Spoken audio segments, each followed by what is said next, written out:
of Andorra. In fact, I'm president of UNICEF of my country, and I do own an asset management company here in my country. So I want to talk about my experience in the financial world. So I've been traveling and attending conferences and summits and interacting for my financial job worldwide during the last 8 years. And I'm always underrated in the sense that all the interactors that attend the summits or the conferences or the financial world, it's all men. So from time to time, I see some women, but most of them, there are men. So there is a lack of women in management roles. And it is systemic, cultural, and structural. And it has been for a long time a kind of barrier. These barriers are not easy to overcome. But the good thing is that lately I see more and more women attending these kind of summits and conferences. In an ideal world, it shouldn't matter whether there's a woman running the IMF or Microsoft or a Democratic Party, because I do not believe that it is linked to your capacity, is linked to your gender.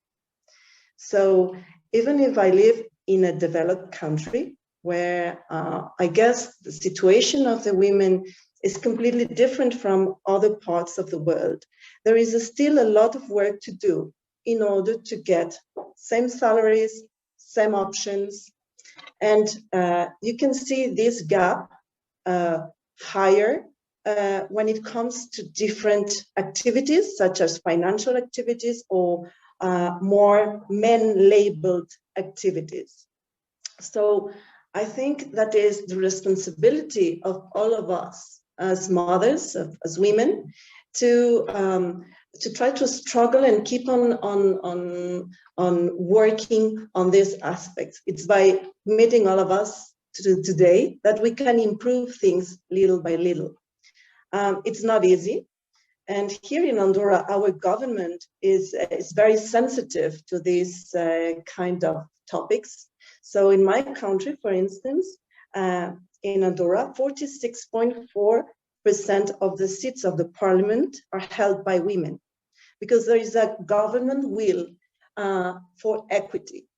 But when it comes of traveling around the world and interacting with high-positioned directors and managers, I can see that we are not represented.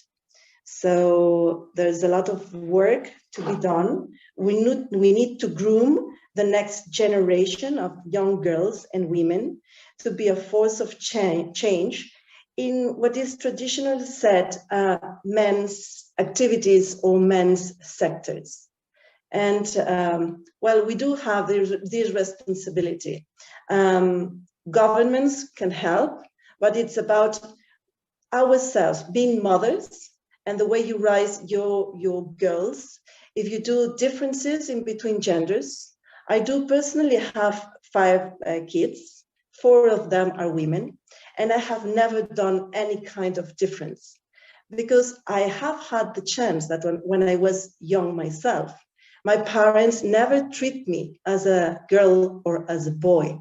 They treat me as a loving human being that has dreams and want to accomplish them. So it's our role to reproduce these kind of things and not being just blocked by if you're a woman or if you're a man.